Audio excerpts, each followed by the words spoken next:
very, very common words na naririnig po natin sa ating simbahan. I'm going to speak to you on this subject this afternoon about why salvation is an unspeakable joy. Why salvation is unspeakable joy. I hope you will agree with me this afternoon na ang kaligtasan, mga kapatid, ay kakaibang saya na hindi mo maipaliwanag. At itong kasiyahan na ito, mga kapatid, mula sa salita ng Diyos lamang ang siyang makakapagpaliwanag why you are so happy. It's really unspeakable joy, unspeakable happiness kung totoong may kaligtasan ka. Makita nyo kanina, mga kapatid, nag-testimony, hindi nawawala, salamat na ako'y ligtas. Salamat na ako'y ligtas. At kung meron bang unang-unang pasasalamatan natin sa ating buhay Kristiyano, it is because we are saved. We are saved. So why salvation is unspeakable joy? Tayo po'y manalangin. Nagkilang Diyos, salamat po sa hapong pong ito, Panginoon. Pagpalain niyo po ang mga talatang nabasa po namin. And please, gamitin niyo po ang inyong lingkod, ganun din po ang mensaheng ito, Panginoon. Upang, katulad ng sinasabi ng aming mahal na Pastor, Panginoon, ang kaligtasan ay dapat, dito pa lamang sa lupang ito, ay dapat ma-enjoy na po namin, Panginoon. At pagpalain niyo po ang bawat isa. Maari, may mga kapatiran po dito, Panginoon, na hindi po nila nai-enjoy ang kanilang kaligtasan. At dalangin ko po, Panginoon, na dapat po naming ma-enjoy kahit nandito pa lang kami, Panginoon. Ang kaligtasan po na ibinigay niyo po sa amin because it is really unspeakable joy. Bless niyo po ito, Panginoon, sa pangalan ni Jesus. Amen. Okay, pwede na pumupo. Now, once again, if you are going to read back again in our verses na siyang binasa natin kanina, look at Peter. Sabi na Bible dito, Peter, an apostle of Jesus Christ. At ito po ay in-address ni Peter sa mga saved people, sa mga ligtas katulad natin kung ligtas na tayo. At ang sabi niya, strangers scattered throughout itong iba't ibang lugar na ito. But, makita niyo po, sabi niya dito, itong mga nagkawatak-watak, nagkahiwalay-hiwalay. Alam niyo, maaaring magkawatak-watak man tayo, mapunta man tayo sa iba't ibang lugar sa mundong ito. Pero pag tinanggap mo ang Panginoon, isang araw magsama-sama tayo sa isang lugar na wala na pong hiwalayan. O like verse number 2, sabi niyan, elect, according to the foreknowledge of God, the Father. I believe that God is an all-knowing God. Yan ang kagandahan sa Diyos natin, mga kapatid. He knows everything. Kung ang Diyos ay alam niya lahat ng bagay, ikaw pa kaya na anak ng Diyos? Sabi ng Biblia, through sanctification of the Spirit unto obedience. Look at the word elect. The word sanctification is always connected with our salvation. And sabi ng Bible dyan, grace unto you and peace be multiplied. The word elect, the word sanctification, the word grace is always connected in our salvation. And then, blessed be the God and Father of our Lord Jesus Christ, which, according to His abundant mercy, meron naman pong word dito na konektado naman sa ating kaligtasan, the word mercy. You cannot separate the word mercy from our salvation. You cannot separate the word grace from our salvation. Sabi nga natin, mercy is not getting what we deserve. mercy is not getting what we deserve. What are we? Ano yung deserve natin, mga kapatid? Impyerno. Impyerno ang deserve ng bawat isa. Pero salamat mga kapatid, sapagkat ang sabi ng Bible dito, ang Diyos ay, ang kanyang mercy is abundant. Sagana. And then sabi ng Biblia, ito napakaganda mga kapatid. Sabi ng Bible, grace is getting what we do not deserve. We do not deserve of heaven. But because of God's grace, meron tayong pagkakataon, mga kapatid, na manirahan balang araw sa heaven, which is the throne of God. Imagine, saan tayo galing? Galing tayo sa isang makasalanan. Lahat tayo makasalanan, we know that. Hindi natin deserve ang langit. Ang deserve natin ay impyerno. Pero sabi ng Biblia, because of God's grace, because of the abundant mercy of God, natamo natin lahat ang mga bagay na ito. But also in verse number 4, ang ganda na ito mga kapatid. Ano sabi ng Bible dito? An inheritance, incorruptible. Kanino in-address ito mga kapatid? Kanino sinasabi ito? Sa mga taong nagsisi ng kasalanan, tumanggap kay Kristo as their Lord and Savior. Pag nangyari, may ganyang pagkakataon sa buhay mo kapatid na ginawa mo yan. Nagrepent ka ng kasalanan mo, tinanggap mo sa Kristo with all your heart as your Lord and Savior. Anong sabi ng Bible? Ikaw ngayon ay ligtas. Ikaw ngayon ay elect. At sabi ng Biblia, meron kang inheritance. Anong klaseng inheritance? Incorruptible. Come on, amen? O minsan excited tayo sa mga bagay na ari-arian, mga kapatid, na nasisira. Pero imagine, isipin natin na maigi ito sa pagkakataong ito. Pag ikaw ay ligtas, meron kang isang bagay na pag-aari ng sabi ni Biblia, which is incorruptible. Yung cellphone mo, masisira yan. Yung ginto mo, mga kapatid, mawawala yan. Hindi mo kayang dalhin sa langit. Ano mang ari-arian natin dito, hindi natin kayang dalhin sa langit. Pero imagine mga kapatid na meron tayong inheritance which is incorruptible. A saved people. And undefiled. Amen. Undefiled. Hindi masisira. And that fadeth not away. Reserved in heaven for you. Kaya nga mga kapatid, kung ligtas ka, huwag kang masyadong nakafocus sa mga bagay na nasisira. Sapagkat hindi tayo forever dito, mga kapatid. Ayaw sa gusto natin, iiwanan natin ang mundong ito at iiwanan natin.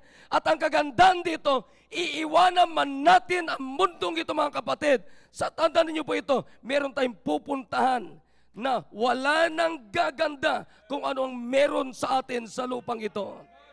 Kahit na sabi mo, Pastor, ang ganda ng bahay ko. Pastor, ang ganda ng kotse ko. Pastor, ang ganda ng cellphone ko. Pastor, ang ganda ng girlfriend ko. Pastor, ang ganda ng boyfriend ko. Pastor, ang ganda ng asawa ko, hindi ko iiwanan. Kapatid, kung ligtas ka, dadalhin ka ng Diyos doon sa isang lugar ng sabi ng Bible, incorruptible place, undefiled, and that fadeth not away.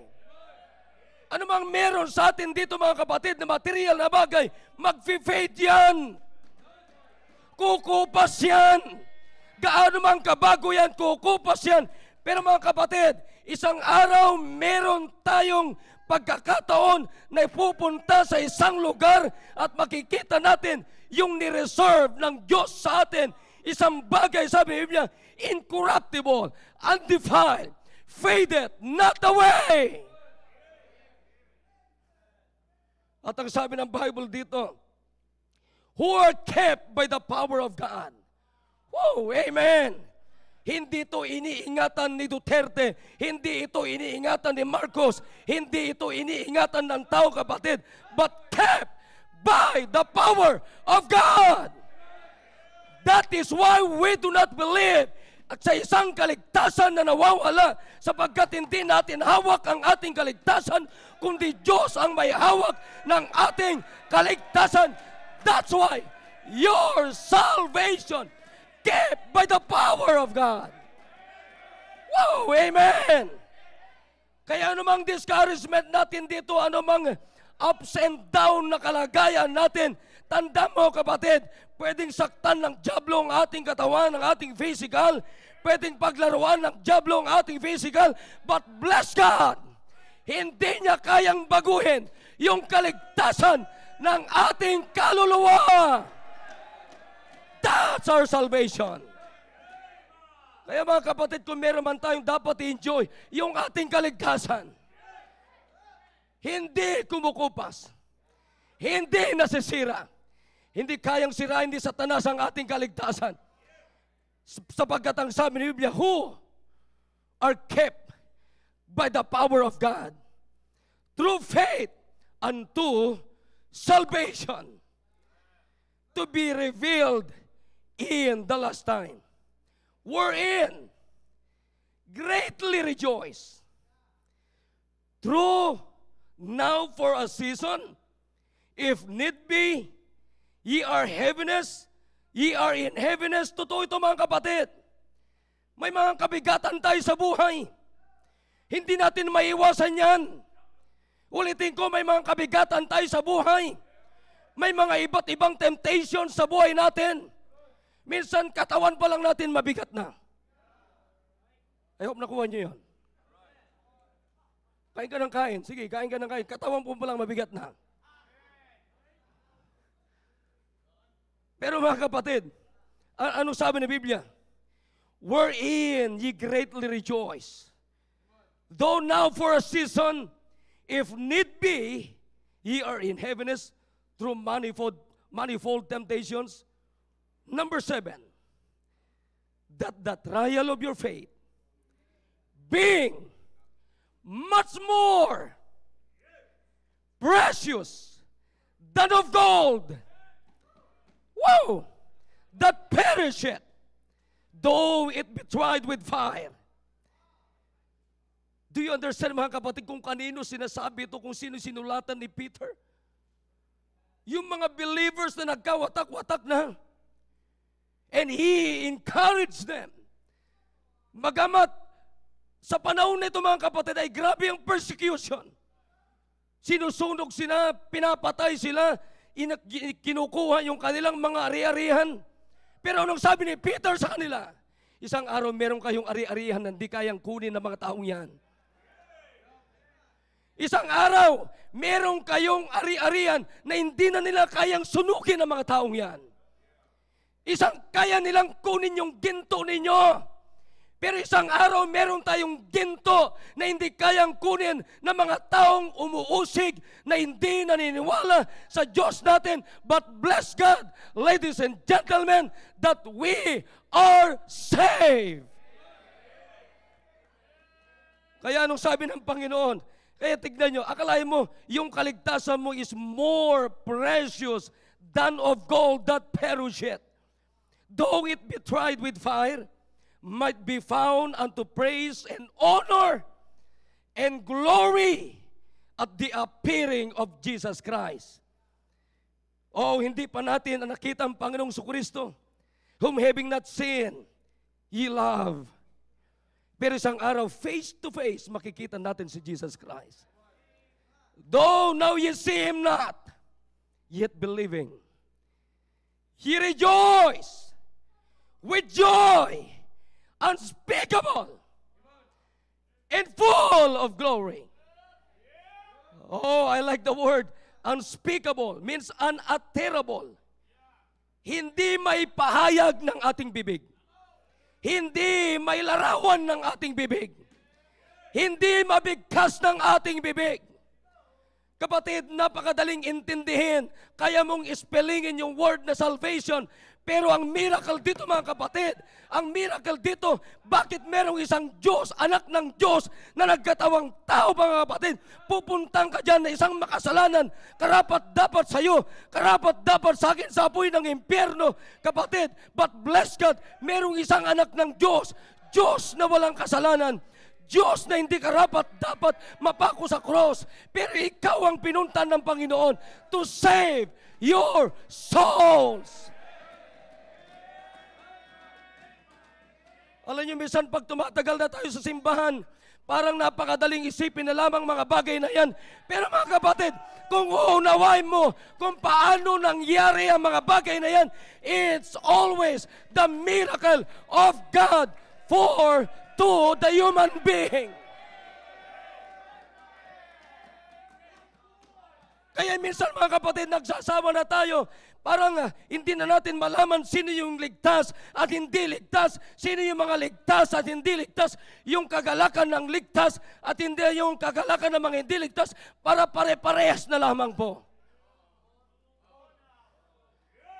Naniniwala ko mga kapatid, kung ligtas ka ngayong hapon, meron kang dapat kakaiba na kaligtas, kakaiba na kasiyahan sa buhay mo na hindi pwedeng maging kagalakan ng mga unbelievers.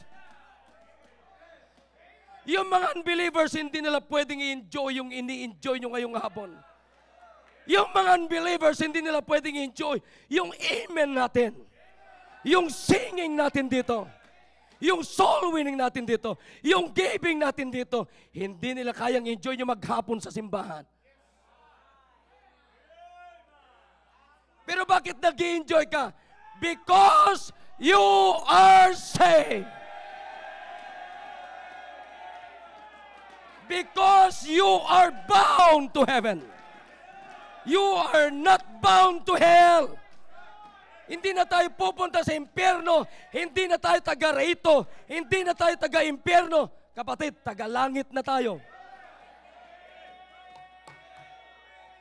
Wow, amen. Alam niyo ba kung gaano katindi ang kaligtasan na ito? Kaligtasan ng ating kaluluwa. Sabi ng Biblia, of which salvation the prophets have inquired. Di ba? Talagang, at ang sabi niya, and search diligently. Ikaw hindi ka man nagsaliksik, pero naaligtas ka. Di ba? Pero sabi ng Bible, of which salvation the prophets have inquired and searched diligently, who prophesied of the grace that should come unto you.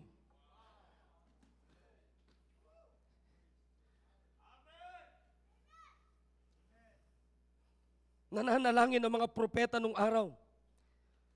Nananalangin ng mga nauna sa atin na mananampalataya na pumunta sa iyo, makarating sa iyo. Sabi nga ng ating pastor kanina, salamat na naabot tayo ng pag-ibig ng Diyos, kapatid. Sino ka ba para abutin ng Diyos except tayong lahat ay makasalanan? At ang sabi ng Bible dito mga kapatid, searching what manner of time the Spirit of Christ which was in them did signify, when it testified beforehand the sufferings of Christ. And then sabi ng Bible dito, ibababa natin konti dito. Napakagandang talata at hindi po pwedeng hindi konektado sa ating kaligtasan. It's always connected with our salvation. Ano sabi ng Biblia? For as much, in verse number 18, as you know, that you were not redeemed with corruptible things, as silver and gold, from your vain conversation, received by the tradition from your fathers, but with the precious blood of Christ. Amen. With the precious blood of Christ, we are saved. As of the Lamb without blemish and without salvation. 23. Being born again. Being saved. Being born again. Not of corruptible seed, but of incorruptible, by the word of God, which liveth and abideth forever. Oh, for all the flesh is as grass, and all the glory of men as of the flower of grass. Ano mang maabot ng tao dito, mga kapatid, malalanta din yan, mawawala din yan. Ano mang gloria na may address sa tao, mawawala yan. Pero ang maganda, sabi ng Bible dito, the grass withered, the flower faded, they're all fallen away. But the word of the Lord.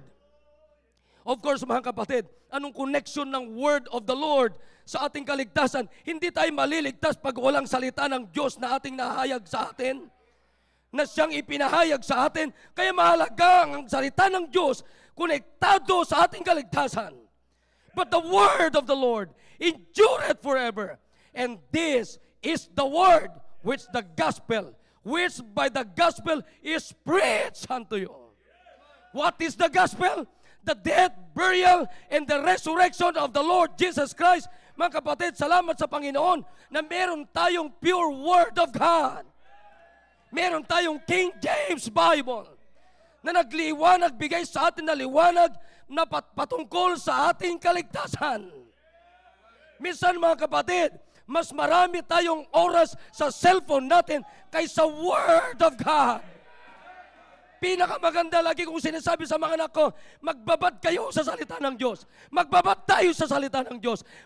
Wala pang napahamak na nagbabad sa salita ng Diyos, pero maraming napahamak nagbabad sa cellphone.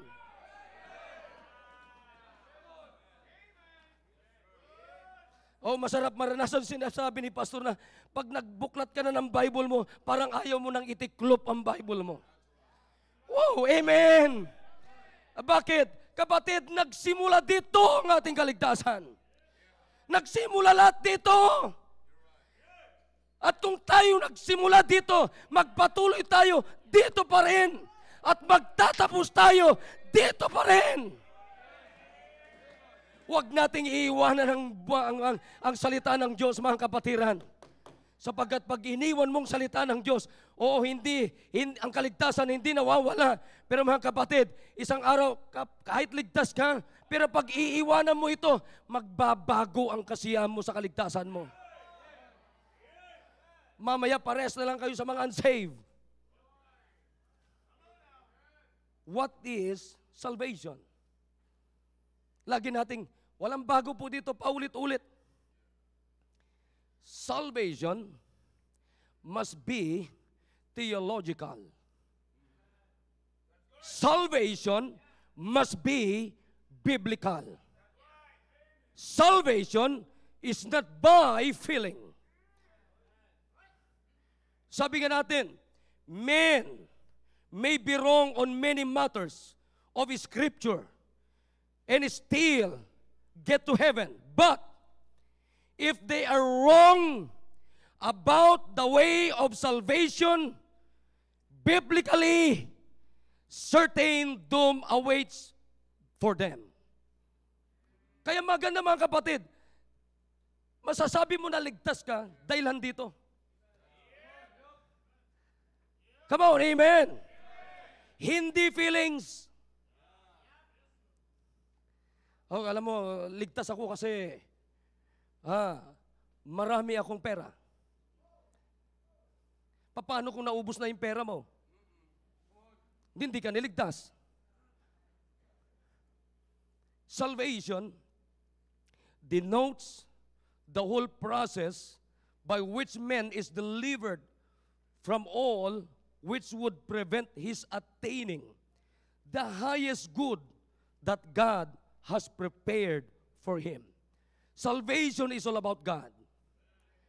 Yung katiyakan ng kaligtasan, kapatid, ng ating kaluluwa ay laging yung ginawa ng Diyos sa cross ng Kalbaryo.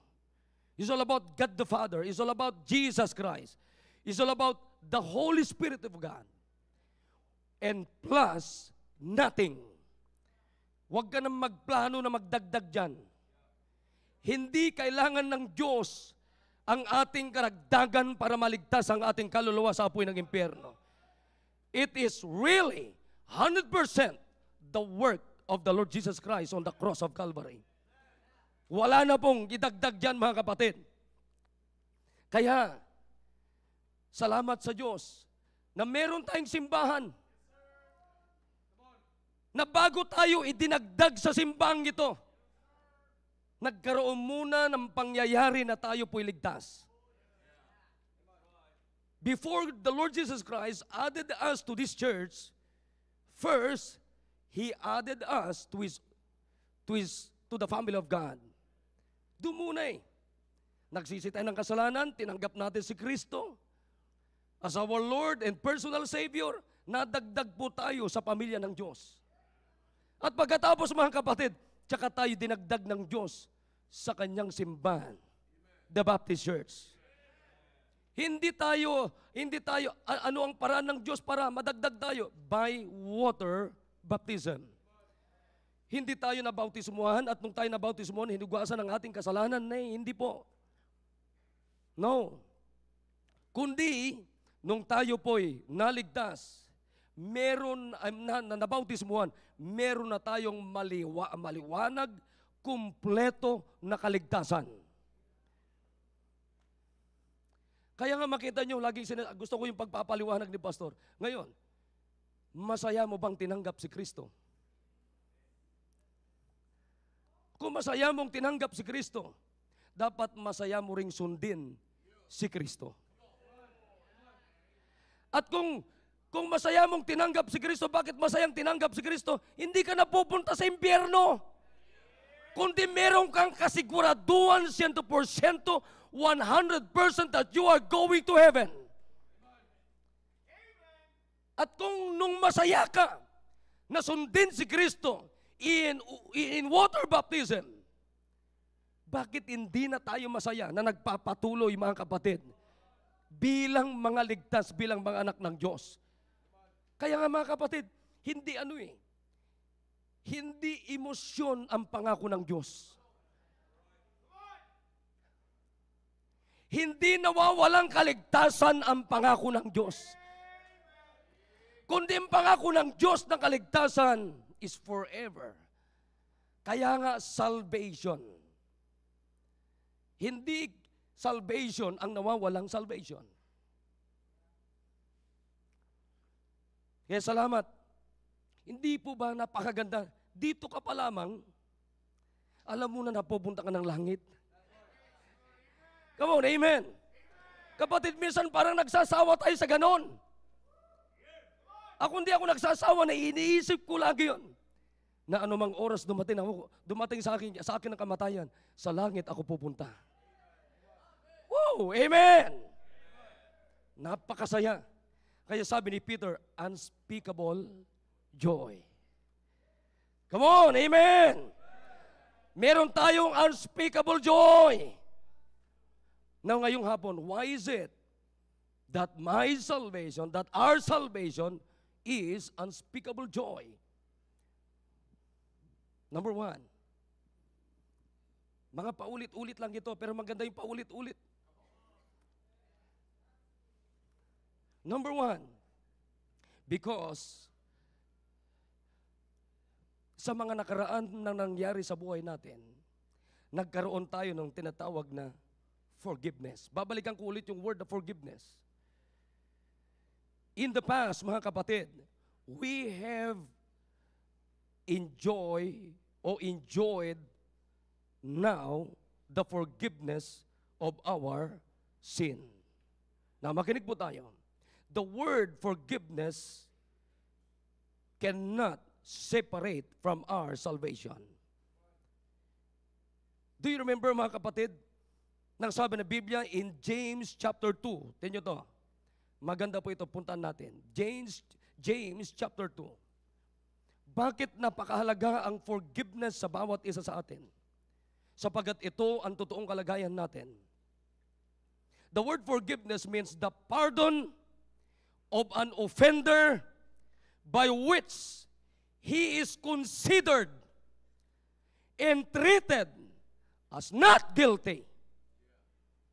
Wow, amen. Yan ang ibig sabihin ng forgiveness. Yung ikaw ay, as an offender, ikaw ay kinonsider, ikaw ay trinato ng Diyos na hindi ka na guilty. We are all guilty before God. Tingnan niyo po, James 2, verse number 10. James chapter 2, verse number 10. For whosoever shall keep the whole law and yet offend in one point, ano sabi ng Biblia? He is guilty of all. Wow, amen. Sino ngayon mga kapatid ang hindi guilty sa harapan ng Diyos? Na isa lamang ang hindi mo masunod dyan. You are guilty of all. Ay yung palang love your enemy, kapatid, guilty na tayo doon. Kapatid, sino ang hindi guilty sa atin sa harapan ng Diyos?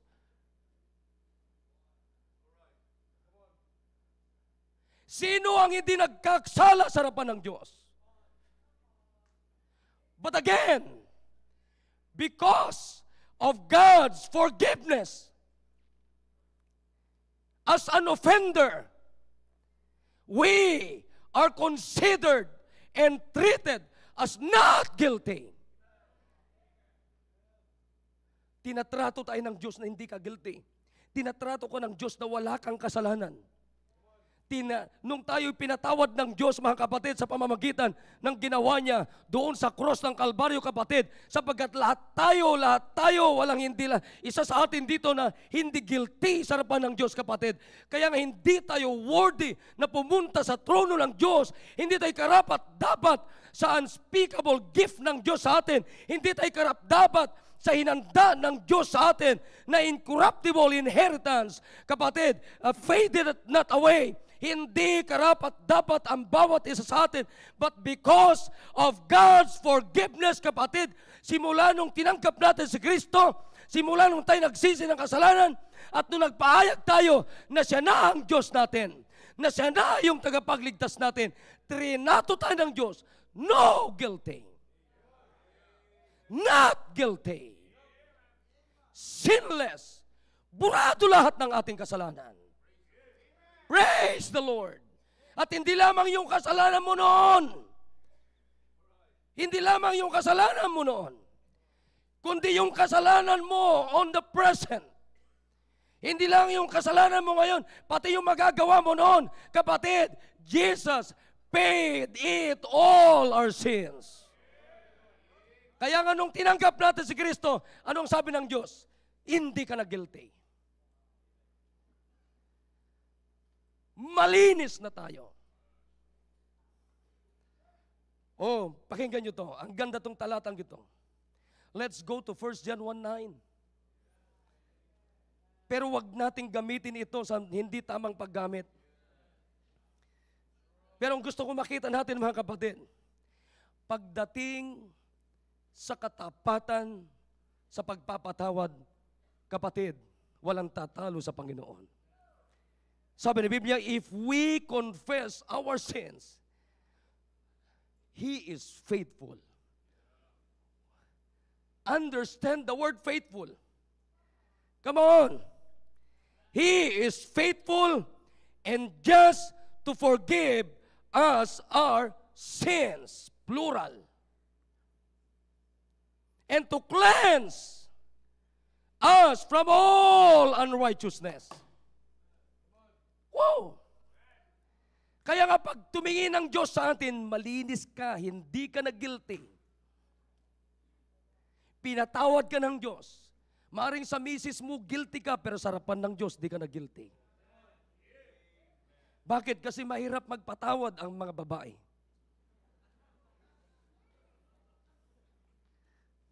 Pag nagpatawad sila, may kondisyon. Sige, pinapatawad kita, pero ang sabi ng Biblia, if we confess our sins to God, He is faithful. Come on, amen? Oh, thank God na meron tayong Diyos na naglinis ng ating kasalanan. Ang sabi, kinuha niya yung kanyang martilyo sa amin, not guilty. Not guilty. He is the righteous judge. At hindi pari ang nagsabi, hindi pastor nagsabi, hindi kung sinong tao kapatid, kundi Diyos ang nagsabi, not guilty. Maaring sarapan ng ibang tao kapatid, sarapan ng maraming tao, guilty ka. Pero sarapan ng Diyos, pag meron kang pagkakataon sa buhay, na lumuhod ka sa Panginoon at sabi mo, Panginoon, with all your heart, Panginoon, alam ko guilty ako. Panginoon, alam ko makasalanan ako. Alam kong pupunta ako sa impyerno. Alam ko marami akong kasalanan. Pero sabi ng Panginoon, alright, you are not guilty anymore.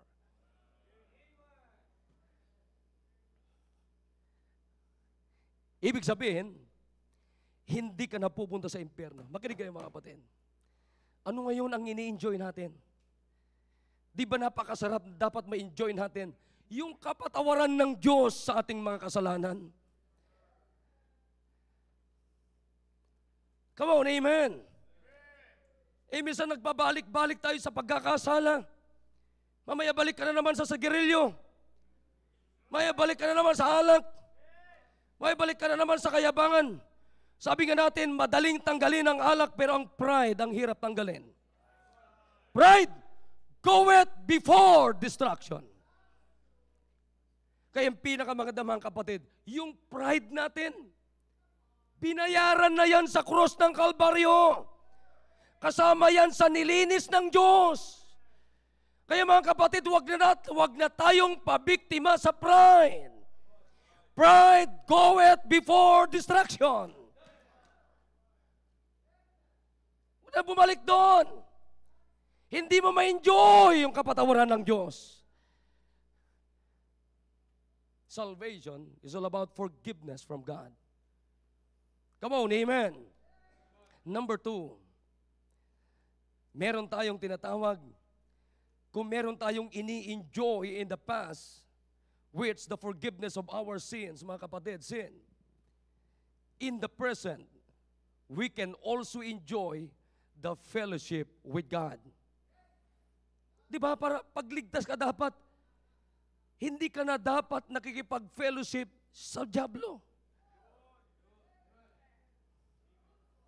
Amen. Hindi ka na dapat nakikipag-fellowship sa dyablo. Bakit? Tingnan nyo dyan. Let's go to 1 John 1:3. 1 John 1:3. That which we have seen and heard, declare we unto you, that ye also may have fellowship with us. And truly, our fellowship is with the Father and with His Son Jesus Christ. And these things write we unto you, that your joy may be full. Amen, mga kapatid. Kaya dapat hindi na tayo masaya sa kamunduhan. Kaya nga sabi ng Diyos, love not the world, neither the things that are in the world. If any man love the world, the love of the Father is not in him. For all that is in the world, the lust of the flesh, and the lust of the eyes, and the pride of life, is not of the Father, but is of the world. And the world passeth away, and the lust thereof. But he that doeth the will of God the Father abideth forever. Kaya mga kapatid, dapat ang kasiyahan natin. Anong ibig sabihin ng fellowship? Partnership, communion, pakikipag-isa, oneness, unity, accord, concord, agreement, closeness. Alam mo, pagligtas ka at close ka sa kamunduhan, hindi ka fit doon. Hindi ka nababagay doon. Sapagat ang totoong ligtas, dapat ang fit sa atin, ang bagay sa atin, ang ka-fellowship natin is Jesus Christ. Kaya makita niyo mga kapatid, dati yung iba sa inyo dito sa ganitong oras umiinom na kayo ng alak. Inaabot kayo ng madaling araw, inaabot kayo ng kinabukasan. Yung iba naman na may babae sa inyo, pag linggo nandun na kayo sa babae ninyo. Pero ngayon, mga kapatid, kailan nagsimula ang pagbabago ng ating buhay? Na hindi na natin na-enjoy yung sigarilyo, hindi na natin na-enjoy yung kabit natin, hindi na natin na-enjoy yung alak, hindi na natin na-enjoy yung sigarilyo, kundi ang ini-enjoy natin is the preaching of the Word of God, because we are saved. We are connected with the family of God. We are connected with the Creator of the universe. Kaya hindi na tayo masaya sa kamunduhan, hindi na tayo masaya sa pakikipag-fellowship sa kamunduhan, kapatid. Hindi na tayo masaya. Kundi makita nyo, pagkatapos ng service, hindi pa tayo nag-uuwian. Napansin nyo ba yun? Samantalang nung hindi pa tayo ligtas, ayaw natin yung mga ganitong klaseng gawain. Wala tayong appetite. Amen. Wala tayong appetite, wala tayong desire. Pero mga kapatid, pag linggo, masaya lahat. Oh, amen. Hindi maipaliwanag na kasiyahan. Come on, amen. Gabing-gabi na, umaabot na tayong 1:00, 12:00. Kami nung araw sa BNS, inaabot kami ng 4:00 ng umaga. Walang ibang pinag-uusapan kundi si Kristo. Walang ibang pinag-uusapan kundi save na ako. Walang ibang pinag-uusapan kundi kung anong gagawin natin. Paano na natin maabot yung ating pamilya?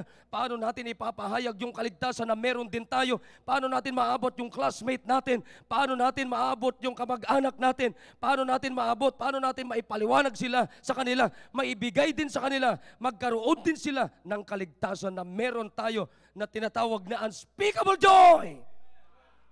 Unspeakable joy! Kaya lagi nating sinasabi, oy, salamat na ako'y ligtas. Salamat na ako'y ligtas. Bisan sinasabi natin, magpasalamat ka, ligtas na ako. Nanakot pa. Pero mga kapatid, salamat na ako'y ligtas. Salamat na tayo ligtas. Wala man tayong ari-arian katulad ni Kibuloy, pero ligtas tayo mga kapatid. Woo! Amen! Wala man tayong ari-arian na katulad ng mga politicians. Wala tayong ari-arian na milyones katulad ni Alice Go, pero meron tayong incorruptible inheritance. Meron tayong ari-arian mga kapatid, faded, not away. Kukupas yung pera nila, pero yung ari-arian mo, hindi kukupas yung kaligtasan mo. Wala kang milyones, kapatid, pero masaya tayo. Meron tayong joy unspeakable. May pera sila, pero wala silang joy unspeakable.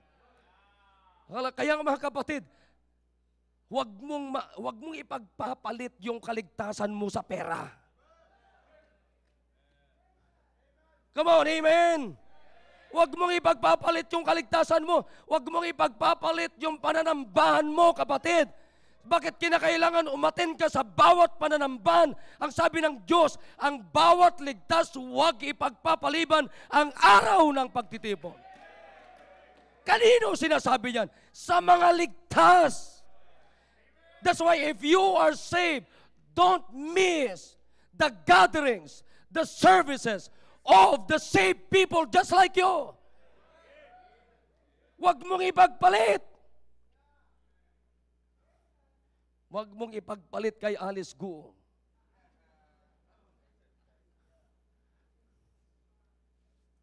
Oh, salamat mga kapatid. Kaya dapat ngayon pa lamang, dapat nag-i-enjoy tayo, kapatid. Sapagkat hindi mapapasa atin pa lamang yung ating kaligtasan, nasa atin na po. Amen. Hindi po matatanggap sa mga susunod na pa. Tinanggap mo na. Sinong tinanggap natin? Jesus Christ. The gift, the wages of sin is that, but the gift of God is eternal life through Jesus Christ our Lord. Come on, amen. Meron ka na. Ligtas na tayo, kaya ngayon pa lamang kapatid, dapat ini-enjoy na natin right now. Yung ating kaligtasan, hindi bukas, hindi sa susunod na panahon, enjoy ko na lamang pag nasa langit na ako. Kapatid, ang kaligtasan, dito pa lamang sa lupang ito, kapatid, meron na tayong direct access na makipag-fellowship kay Kristo. Hey, bakit meron tayong direct na fellowship sa Diyos, kapatid? Because we are saved. Nagdadrive ka, pwede mong kausapin ng Diyos. Naglalaba ka, pwede mong kausapin ng Diyos. Amen. Bago ka matulog, pwede mong kausapin ng Diyos. Paggising mo ng umaga, may Diyos na kakausapin ka. You can fellowship with Him.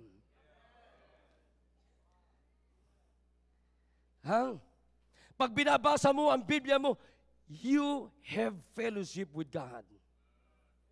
When you pray, you have fellowship with God.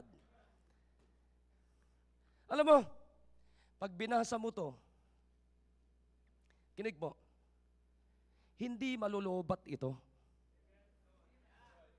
Pero yung cellphone mo, madaling malubat. Kanina sinasabi ko sa mga anak ko, tinan nyo, cellphone kayo ng cellphone, mamaya lobat yan. Pero magbabad ka sa cellphone, hindi malolobat. Ay magbabad tayo sa Bible, hindi ito malolobat.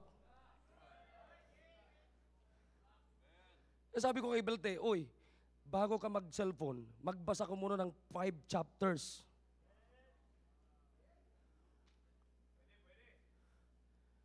Huwag ka muna sa cellphone. 5 chapters ka muna. Problema, 5 words pa lamang, tumigil na.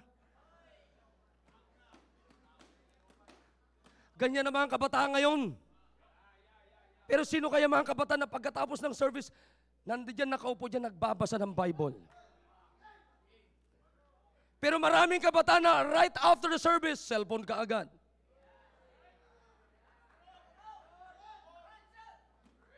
Pero bibihira yung kabataan na pagkatapos ng preaching, kapatid, Bible kagad, balikan ko yung text ni pastor. Balikan ko yun, parang sarap pakinggan yun. Parang sarap balikan. Pambira, nagluluha-luha na yung mata na niya, nakababad sa cellphone. Hindi ako sa totoo lang, pag tumagal sa cellphone, parang ano ko eh. Nagbe-blurred yung tingin ko. Pero kaganda sa Biblia, magbasa ka, hindi lang blurred, pikit ka na.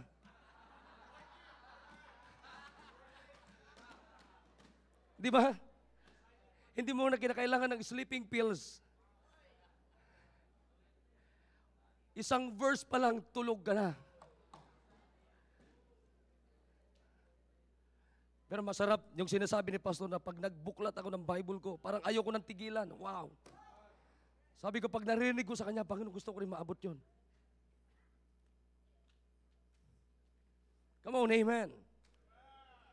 Meron na tayong pagkakataon na makipag-fellowship sa Diyos ngayon.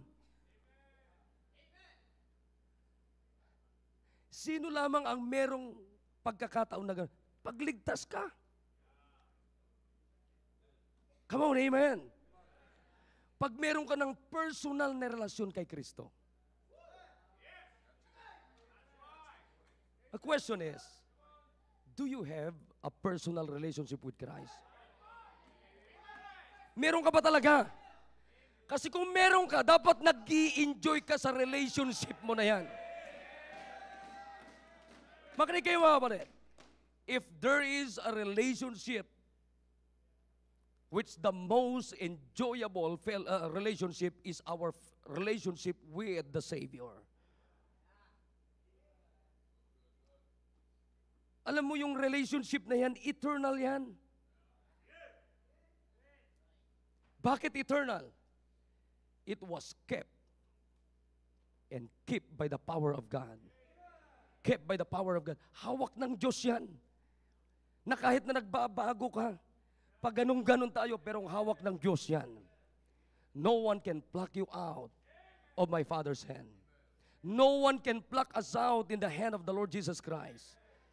At simula nung tinanggap natin si Kristo, nakatira na sa atin ang Holy Spirit of God. Kaya sabi ng Diyos, I will never leave thee nor forsake thee. May mga pagkakataon na tayo natitempt, may pagkakataon na pakiramdam natin hindi tayo ligtas, pero pakiramdam mo lang yon. Pero hawak ng Diyos ang kaligtasan na meron ka. Lastly, meron tayong ma-enjoy in the past, meron tayong ma-enjoy in the present. Ito matindi. Meron tayong i-enjoy in the future. Come on, amen. Tingnan niyo po ito. Let's go to Revelation. Revelation 22, verse number 5. Alam ko itong preaching na ito, lesson natin sa Bible study. Pero maganda mga kapatid na paulit-ulit. Revelation 22, verse number 5. Ang sabi ng Bible dyan, and there shall be no night there. Wow. Taas na lang natin. And there shall be no more curse, but the throne of God and of the Lamb shall be in it, and his servants shall serve him. And they shall see his face, and his name shall be in their foreheads. And there shall be no night there, and they need no candle, neither light of the sun, for the Lord God giveth them light, and they shall reign forever and ever. Hindi na tayo pupunta sa impyerno, kundi kasama natin ang Panginoon forever and ever and ever and ever. Pagdating sa langit, kapatid, we're all perfect. Wala nang kasalanan sa langit. Come on, amen. Akalain mo, titira tayo sa isang lugar na hindi na present ang kasalanan. Titira tayo sa isang lugar na hindi present ang kamatayan. Titira tayo sa isang lugar face to face with Jesus. Hindi lamang good for 1 year. Hindi lamang good for 2 years. But it is good for eternity. Woo! Amen! Kaya mga kapatid, maraming beses naririnig natin sa pulpito sa ating mahal na pastor, ngayon pa lamang praktisin na natin yung ating eternal life. Kaya dito pa lamang kapatid, masarap yung yung may distinction ang ating buhay.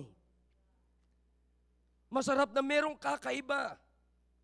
Ang kaibahan natin sa iba kapatid, ay meron tayong Kristo na ini-enjoy. Meron tayong kaligtasan na ini-enjoy. Amen! Kaya mga kapatid, kayo mga hindi nag-i-enjoy sa simbahan, anong ini-enjoy ninyo? Come on, amen! Kayo mga hindi nag-i-enjoy sa programa ng ating simbahan, anong ini-enjoy ninyo? Kayo mga hindi nag-i-enjoy sa soul winning, anong ini-enjoy natin? Kayo mga hindi nag-i-enjoy sa pagdadala ng bisita, anong ini-enjoy natin? Alam mo sa Baguio, grabe doon. Bisan baba ka na ganyan, baba. Pagdating doon sa baba, inaasahan mo na may bisita mo yun. Baba ang taas-taas. Pagdating mo doon, sabi niya, sa susunod na lang na linggo.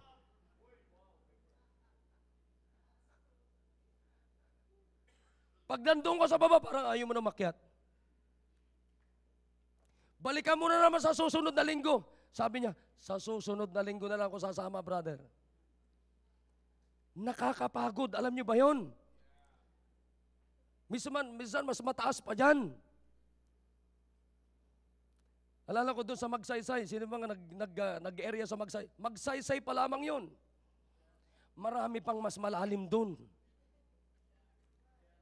Ha? Minsan doon sa paakyat sa atin, paakyat ako na ganun eh. May mga sisirang ka na.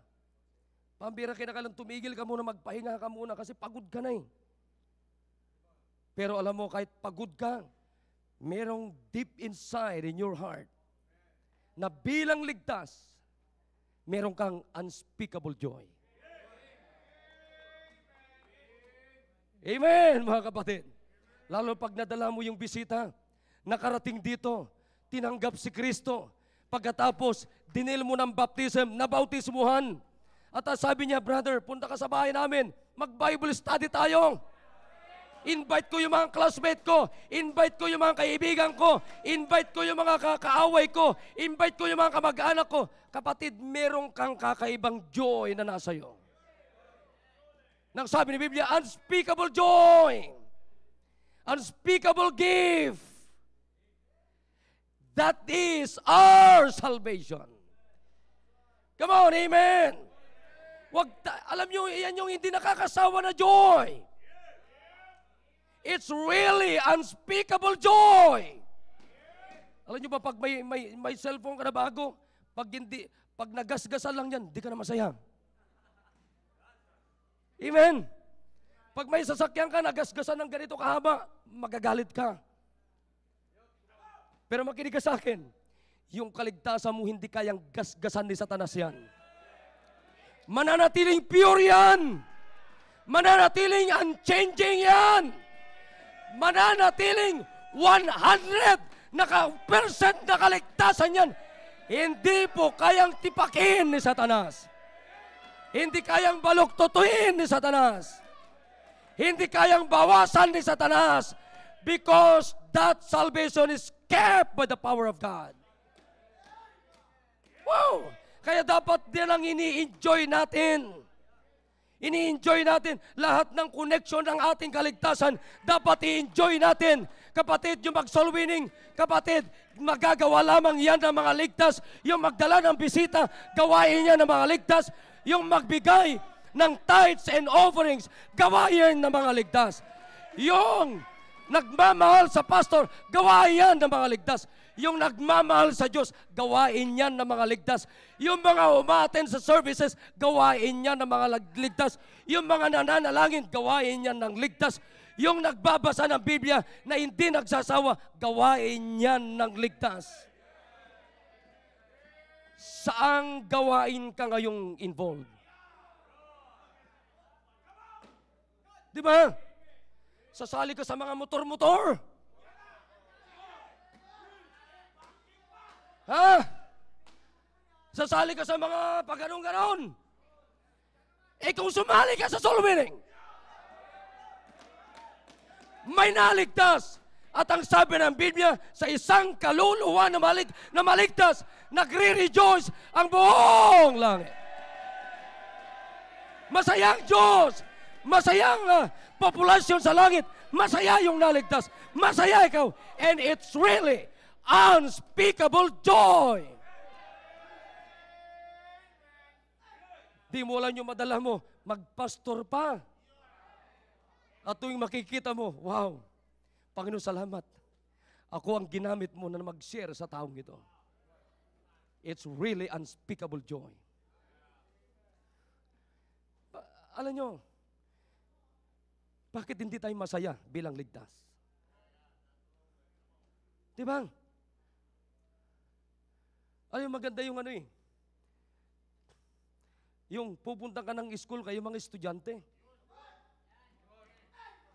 Huwag mong balutan ng dyaryo yung Bible mo. Binalutan mo na ng dyaryo yung Bible mo, iniligay mo pa sa kaloob-looban, kasuluk-sulukan ng bag mo, maganda yung i-expose mo. May bag ka sa likod, pero dapat maganda yung hawak mo, Bible mo. Sumakay ka ng jeep, doon ka sa gitna pumuwesto. Ha, wag sa dulo. Doon ka sa, kasi maganda kasi sa dulo ng jeep eh, nakakasandal ka eh.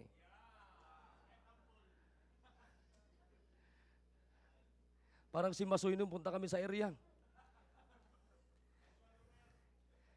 Kuya ni Romir, andun na kami sa area, tulog pa doon sa likod ng tricycle. Sabi ko doon sa tricycle driver, wag po niyong gisingin. Naramdaman niya siguro na pabalik na yung tricycle. Mamaya nung pabalik na, doon sa nagising. Pero matindi yung isa. Mula Bikutan, lumagpas dito. Punta ng Pasay. Ang matindi, nung sumakay sa Pasay, papunta dito, lumagpas uli.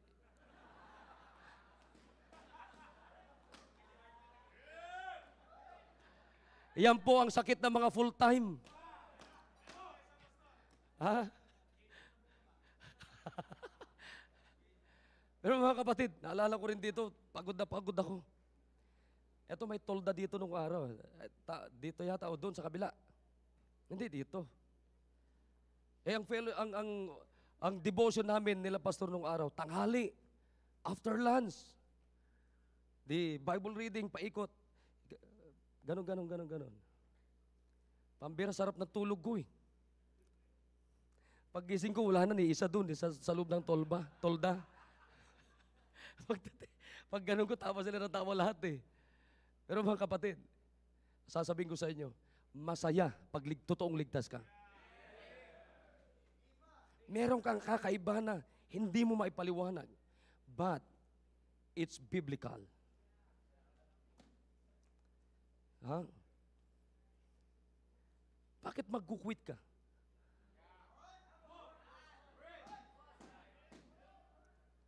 Samantalang hindi nag-quit si Kristo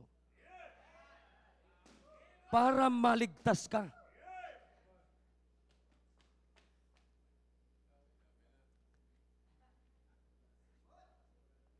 Meron tayong kakaiba. Unspeakable joy. Bakit? Ligtas tayo. Dito, pambira. Lagi kong kinukwento dito sa ating simbahan doon. Dito pagkatapos ng service, halos ayaw mag-iwalay. Pero meron din namang hindi pa nag-closing prayer, umalis na.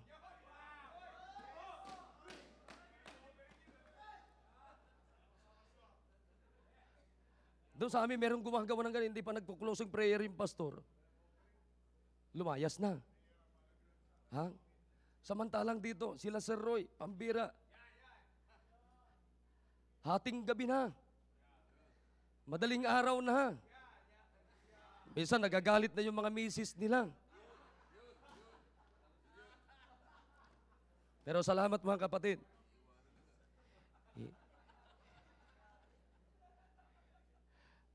Naturuan tayo na hindi matinag. Pero sa totoo lang mga kapatid, isipin nyo na maigi, bakit tayo tumatagal dito? Ligtas tayo. Bakit gaano man tayo katagal, meron tayong ini-enjoy na kaligtasan. Tumayo po tayo lahat.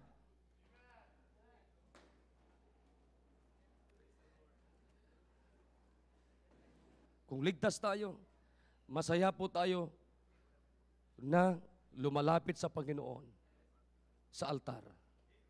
Come on, let's go to the Lord. And let's talk to God. At pasalamatan natin mga kapatid. Salamat na ako'y ligtas. At kinakailangan i-enjoy ko ang kaligtasang ito.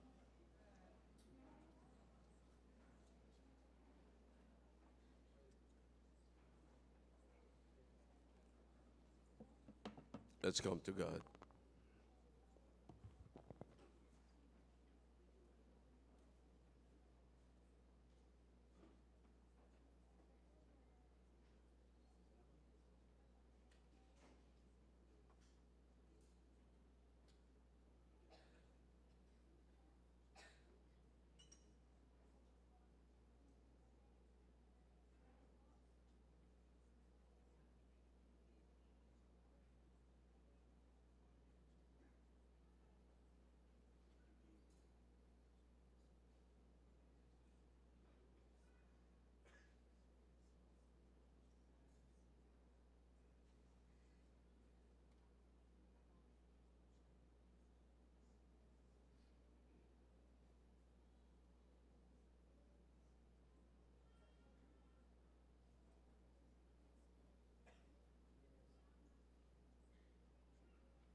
Dakilang Diyos, marami pong salamat sa ginawa niyo po sa aming kalagitnaan.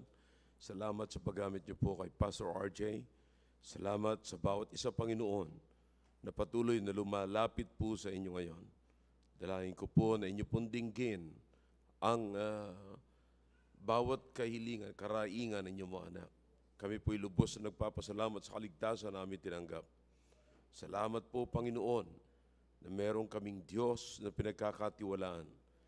Maliwanag na ang Diyos namin ay buhay, siyang nag-ahon sa amin doon sa kapahamakan sa impyerno. Salamat sa bugtong na anak, ang Panginoong Kristo. Salamat sa Banal na Espiritu na kasama po namin palagi. Pagpalain niyo po, O Diyos, ang aming narinig na ito, nakatiyakan ito na meron kami magandang future po sa inyo. Salamat po at pagpalain niyo po ang ministry na pinagkaloob niyo po kay Pastor RJ. Sa pangalan po ni Jesus. Amen. All right, thank you. Back to your seats, please. Did you get something from the